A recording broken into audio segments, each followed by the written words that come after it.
The morning sun cast long shadows across the red desert of Nova Terra as 10-year-old Darius explored the ancient ruins near his family's research outpost. His boots crunched through the strange crimson sand that covered everything on this alien world. The air tasted metallic, and the twin suns overhead made the landscape shimmer like a dream. Darius had been told 100 times not to wander alone. His mother, Dr. Keisha Johnson, worked as the lead archaeologist studying these mysterious structures. His father, Dr. Marcus Johnson, spent his days analyzing soil samples and atmospheric readings. Both parents were busy people doing important work, which meant Darius often found himself with too much time and too much curiosity. The ruins stretched for miles in every direction. Massive towers of blue-green stone twisted toward the sky like frozen lightning. Strange symbols covered every surface, glowing faintly in the perpetual twilight that existed in the shadow of the larger structures. Nobody knew who built this place or why they left. The only thing certain was that whoever lived here had been gone for thousands of years. Darius picked his way carefully through collapsed doorways and crumbling walls. His tablet buzzed with messages from his parents, but he ignored them. They were probably just reminders about lunch or homework. He had more important things to explore. That's when he saw the light. Behind a wall that had partially fallen inward, something pulsed with a soft, warm glow. Darius squeezed through a gap in the stones, scraping his elbow on the rough surface. The space beyond was small, like a hidden room or secret chamber. And there, nestled in what looked like a carefully carved stone cradle, sat the most beautiful thing he had ever seen. The egg was enormous, easily the size of a basketball, maybe bigger. Its shell wasn't smooth like a chicken egg, though. Instead, it seemed to be made of living crystal, with colors that shifted and flowed like liquid metal. Deep purples swirled into brilliant golds. Silver threads traced patterns across its surface that reminded Darius of lightning or river deltas seen from space. When he reached out to touch it, warmth radiated through his fingertips. The egg hummed. Not with sound exactly, but with something Darius felt in his chest, like standing too close to the big generators back at the research station. It was alive. Definitely, absolutely alive. Darius looked around the hidden chamber. Dust covered everything except the egg itself, which seemed to repel the fine particles. Ancient machinery lined the walls, all of it dark and silent. Whatever had been keeping this place running was long dead. But somehow, impossibly, the egg remained warm and vital. He knew he should go get his parents. This was exactly the kind of discovery they lived for. But something stopped him. Maybe it was the way the egg seemed to pulse in rhythm with his heartbeat. Maybe it was the feeling that he was meant to find it. Or maybe it was just the stubborn independence that got him in trouble so often. Darius carefully lifted the egg from its stone cradle. It was heavier than expected but not impossibly so. The warmth seeped through his jacket and into his arms. For a moment, he could have sworn he felt something moving inside, like a gentle flutter. The walk back to the research station felt like the longest of his life. Every step made him worry he might drop the precious cargo. Every shadow made him think his parents had come looking for him. By the time he reached his family's living quarters, his heart was pounding so hard he was sure everyone could hear it. Darius managed to sneak the egg into his bedroom without being detected. He built a nest of blankets and towels in the bottom of his closet, then carefully placed the egg inside. The soft glow was barely visible, but the warmth was unmistakable. Far above the planet's atmosphere, something stirred in the darkness between stars. Queen Anya's war fleet had been searching for months, leaving destruction in their wake. Her most precious possession had been stolen, and she would tear apart every world in the galaxy to find it. The great dragon queen spread her wings and roared her fury into the void, and civilizations trembled at the sound. But on Nova Terra, a young boy sat by his closet, whispering softly to an egg that glowed with ancient power, neither of them knowing how their meeting would change the fate of the universe. For 3 long weeks, Darius lived with the most incredible secret of his life. Every morning before school, he would check on the egg hidden in his closet. Every night after his parents went to bed, he would sit cross-legged on his bedroom floor and whisper to it like it was his best friend. And maybe it was. The egg never stopped glowing. Sometimes the light was so faint he could barely see it through the blankets. Other times, especially late at night, it pulsed brighter, casting dancing shadows on his bedroom walls. Darius had rigged his old desk lamp to shine down into the makeshift nest, keeping everything warm and cozy. He even played soft music from his tablet, thinking maybe the creature inside might like it. His 8-year-old sister Maya almost ruined everything twice. The first time, she barged into his room without knocking, like she always did, just as he was adjusting the blankets around the egg. Darius had to quickly sit on top of the closet and pretend he was looking for his old comic books. Maya gave him a weird look but didn't investigate further. The second close call was worse. Maya heard him talking in his room late one night and pressed her ear to the door. When she asked who he was talking to, Darius had to think fast. He told her he was practicing a presentation for school, which wasn't exactly a lie since he did talk to the egg about everything happening in his classes. During those 3 weeks, Darius felt like he was living two completely different lives. During the day, he was just a regular kid going to the small school at the research station, learning about math and science and the history of space exploration. He ate lunch with the other kids whose parents worked on Nova Terra, played video games, and complained about homework just like always. But at night, he became something else entirely. He became a guardian, a protector of something precious and mysterious. He would tell the egg about his day, about the funny thing that happened in class, about the argument his parents had over dinner. Sometimes he read to it from his favorite books. Sometimes he just sat quietly, feeling the warmth radiating through the shell and wondering what was growing inside. The egg began changing during the 3rd week. The patterns on its surface shifted more frequently, and sometimes Darius thought he could see shadows moving beneath the crystalline shell. The humming sensation grew stronger too, until he could feel it in his bones when he got close. Once, when he placed his hand directly on top of the egg, something inside pushed back. Just a gentle bump, but it made his heart race with excitement. Then came the morning that changed everything. Darius woke up to a sound he had never heard before. It was soft, like glass wind chimes, but with a musical quality that made him think of birdsong. He rolled out of bed and rushed to the closet, his bare feet silent on the cold floor. The egg was moving. Not rolling or shifting position, but actually moving from within. Tiny cracks appeared across its surface, spreading like spider webs. Golden light leaked through the fractures, brighter than the egg had ever glowed before. The musical tinkling sound grew louder. Darius sat down hard, his legs suddenly feeling weak. This was really happening. After 3 weeks of waiting and wondering, the creature was finally ready to come out. The cracks spread wider. Pieces of shell began to fall away, revealing glimpses of something dark and shimmering underneath. Darius held his breath, afraid to move or make any sound that might disturb the process. A tiny claw pushed through one of the larger cracks, no bigger than his pinky nail but perfectly formed. Then came a snout, sleek and delicate, followed by the most incredible eyes Darius had ever seen. They were golden, like molten metal, but with an intelligence that seemed impossibly ancient for something being born right in front of him. The little dragon, because that's definitely what it was, chirped again. The sound was questioning, almost curious. She looked around the closet with those remarkable eyes, taking in the blankets and the lamp and the walls covered in Darius's posters. Then her gaze settled on him, and something magical happened. Recognition. Connection. Like she knew exactly who he was and why he was there. The dragon was small, about the size of his mother's house cat, with scales that seemed to absorb and reflect light at the same time. In the glow from his desk lamp, she appeared midnight blue, but when she moved, silver highlights rippled across her body like moonlight on water. "Hello there, little one," Darius whispered, his voice barely audible. "I've been waiting for you." The dragon tilted her head and made a soft trilling sound that somehow conveyed both contentment and curiosity. Without hesitation, she climbed out of her broken shell and walked directly to him on unsteady legs. "I think I'll call you Luna," he said, gently reaching out to stroke her head. Her scales were warm and surprisingly soft. "You look like you're made of starlight." Across the galaxy, Queen Nyla's massive war fleet carved a path of destruction through space. Entire star systems evacuated at the first sign of her approach. Her fury had consumed 3 civilizations already, and she showed no signs of stopping. The Dragon Queen would find her missing heir, no matter how many worlds had to burn. But in a small bedroom on a distant planet, a boy and a dragon looked into each other's eyes and formed a bond that would change the fate of the universe. Luna's growth was nothing short of extraordinary. What started as a cat-sized hatchling became something much more impressive with each passing day. Darius watched in amazement as his secret companion transformed before his eyes. Within just 2 weeks, she had doubled in size. By the end of the month, Luna stood as tall as Darius's waist and stretched nearly 6 feet from nose to tail. Her scales had darkened from the shimmering blue-silver of her birth to something that looked like polished black marble shot through with veins of deep purple. When light hit her just right, her entire body seemed to glow with an inner fire. Most remarkable of all were the intricate patterns that had emerged along her neck and wings. Golden spirals and geometric shapes traced across her scales like ancient tattoos, each one perfectly symmetrical and hauntingly beautiful.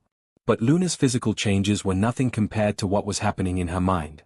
The simple chirps and trills of her first days had evolved into something far more sophisticated. She began responding to Darius's words with clear understanding, tilting her head when he asked questions and even fetching objects when he pointed to them.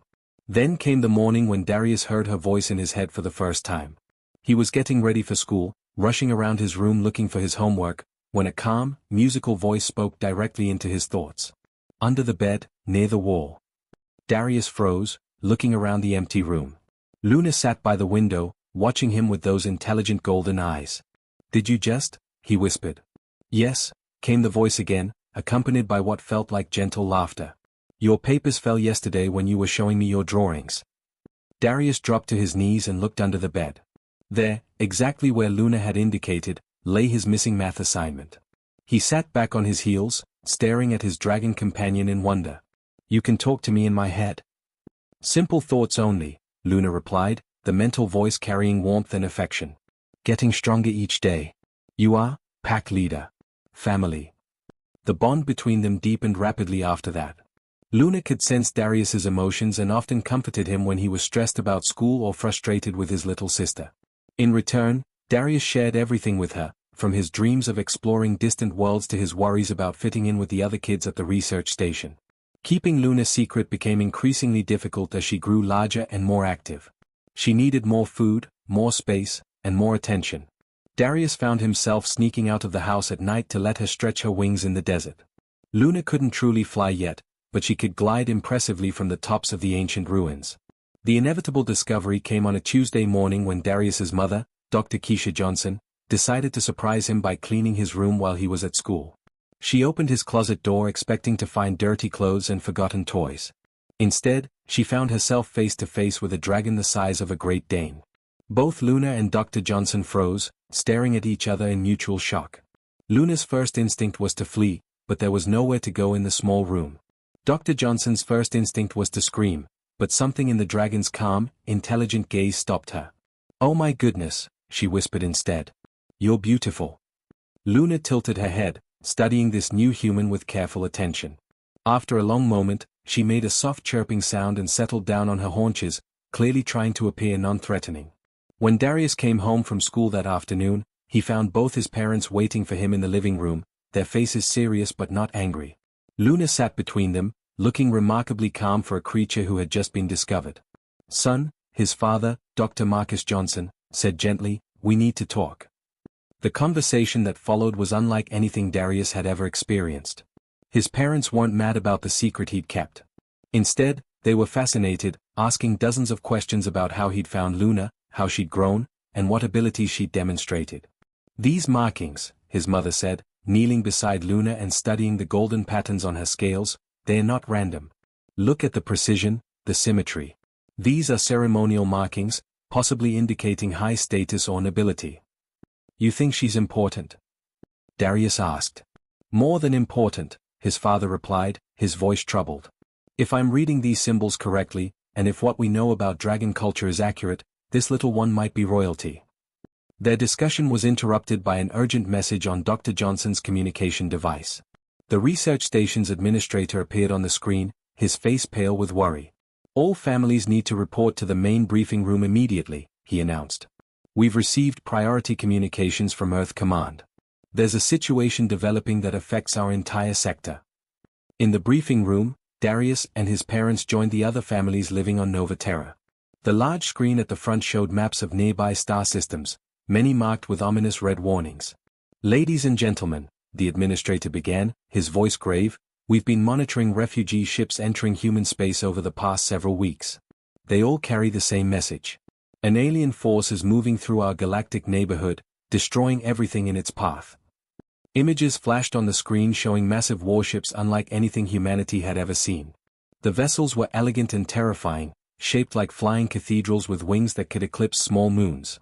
The survivors call their leader the Dragon Queen. She appears to be searching for something, and she's willing to destroy entire civilizations to find it. 3 advanced species have already been wiped out completely. Their fleets were vaporized in minutes. Darius felt Luna's mind touch his own, projecting confusion and growing distress. "Familiar," she whispered in his thoughts. "Those ships. I know them.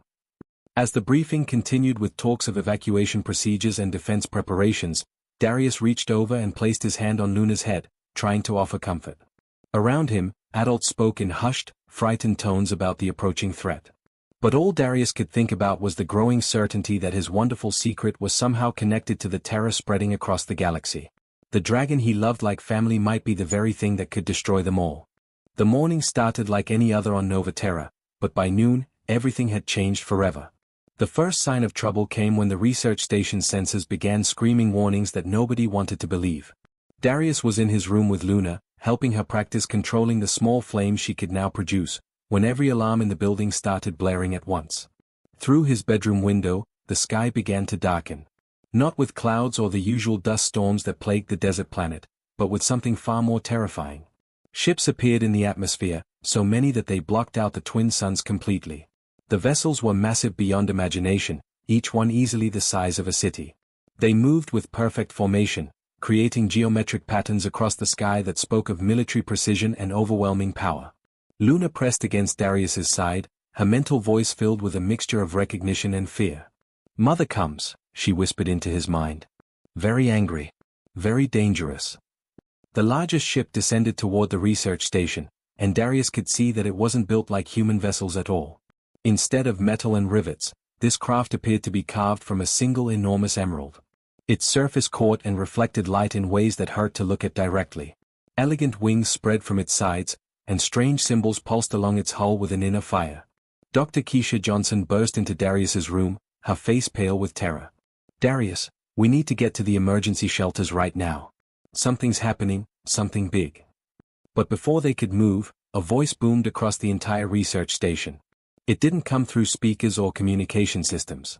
Instead, it seemed to emerge from the very air itself, shaking the ground beneath their feet and rattling the windows in their frames. "Humans of this world," the voice declared, each word carrying the weight of mountains and the fury of lightning storms. "You have something that belongs to me." Outside, the emerald ship had landed in the open space between the research buildings. A ramp descended from its belly, and what emerged made everyone who saw it take an involuntary step backward. Queen Nyla stood nearly 12 feet tall, her presence commanding and terrible. Her scales were the color of dark forest shadows mixed with polished obsidian, and they seemed to absorb light rather than reflect it. Massive wings folded against her back like a living cape, and her golden eyes burned with an intensity that could be felt from hundreds of yards away. She moved with the fluid grace of a predator, each step deliberate and purposeful. The Dragon Queen's head swept from side to side as she examined the human settlement, clearly searching for something specific. When she spoke again, her voice carried across the entire colony without effort. "I know my daughter is here. I can sense her presence. Return her to me immediately, or watch your pathetic civilization burn to ashes." Inside the building, Luna began to tremble. Not with fear, but with conflicted emotions that Darius could feel through their mental link.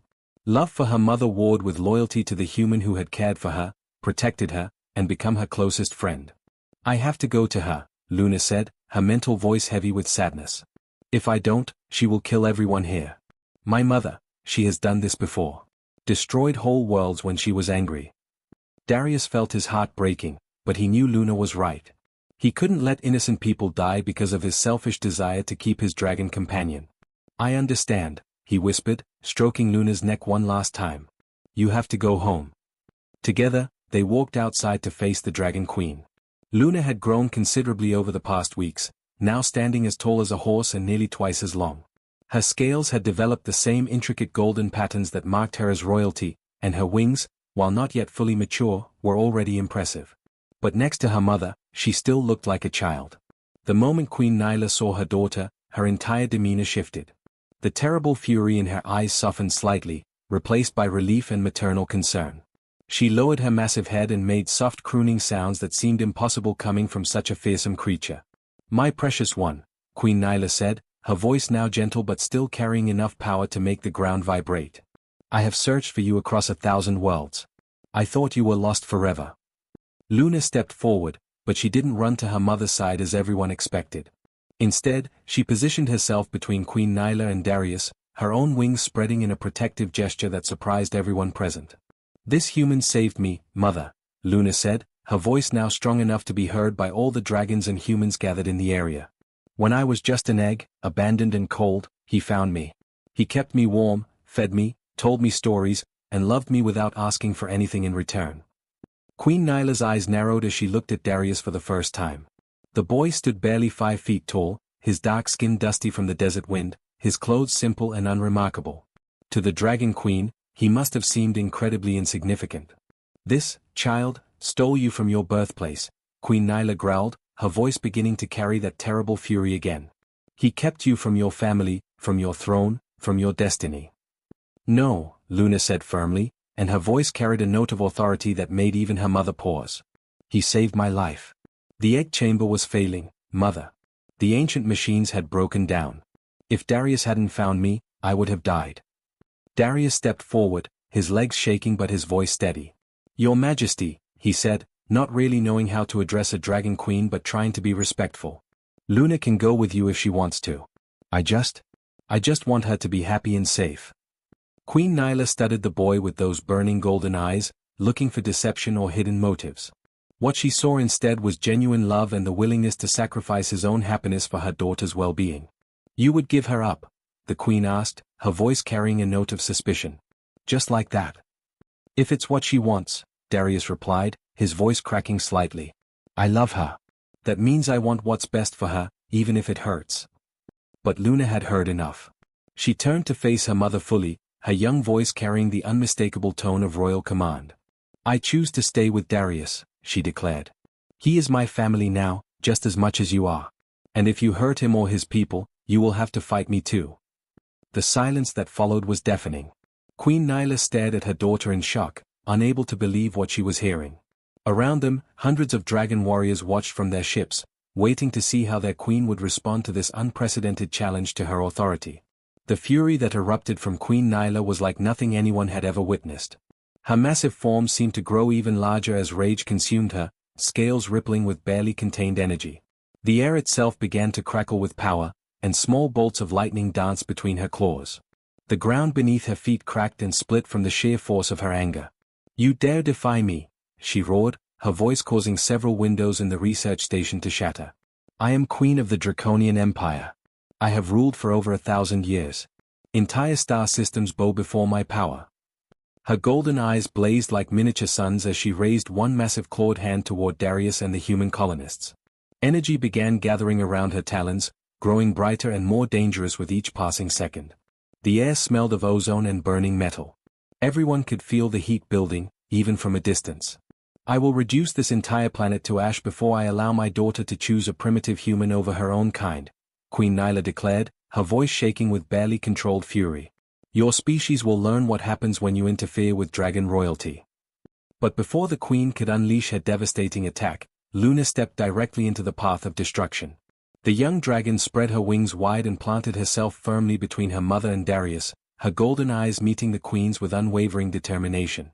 "If you want to hurt him, you'll have to go through me first," Luna said, her voice steady despite her fear. "And if you kill me to get to him, then you'll have lost your daughter anyway." Queen Nyla hesitated, the energy around her claws flickering uncertainly. She had expected many things from this confrontation, but not this level of defiance from her own heir. "Move aside, child. You don't understand what you're doing." "I understand perfectly," Luna replied. "You taught me that dragons protect what they love. Well, I love Darius. He's my family, just like you are." The young dragon's eyes began to glow with their own inner light, and suddenly the mental connection between mother and daughter opened wide. But instead of Luna simply communicating with Queen Nyla, she did something unprecedented. She shared her memories. Through their psychic bond, Queen Nyla experienced everything that had happened since Luna's hatching. She felt what it was like to be a fragile egg, cooling and dying in an abandoned chamber until small human hands lifted her to safety. She experienced the warmth of Darius's makeshift nest, the gentle sound of his voice reading bedtime stories, the patient care he provided day after day without expecting anything in return.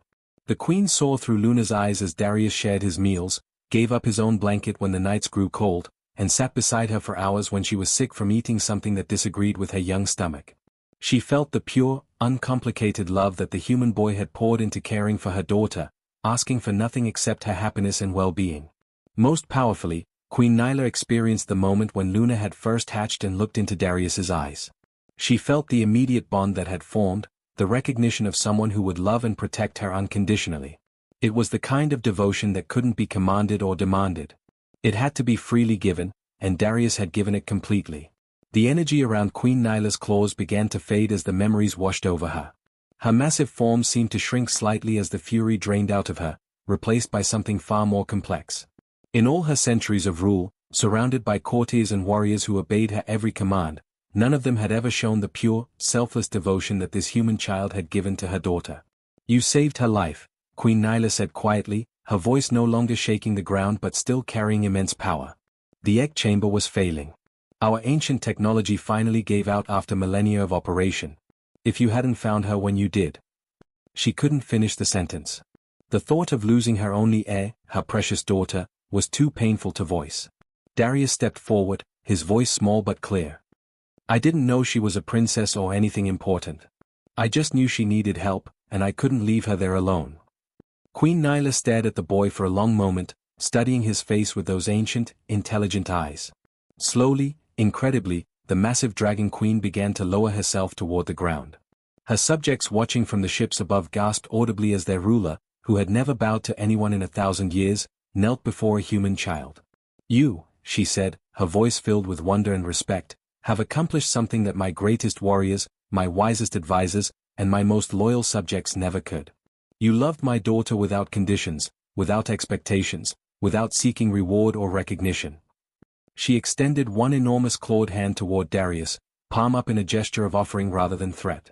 "I have been wrong about your species. I have underestimated the capacity for love that exists in beings I thought were primitive and insignificant." Queen Nyla's voice grew stronger, carrying across the research station and up to her fleet above. "Let it be known throughout the galaxy that this human child, Darius Johnson, is hereby granted the title of Dragon Brother, the first of his kind to be welcomed into the royal house. His family, his people, and his world are now under the protection of the Draconian Empire."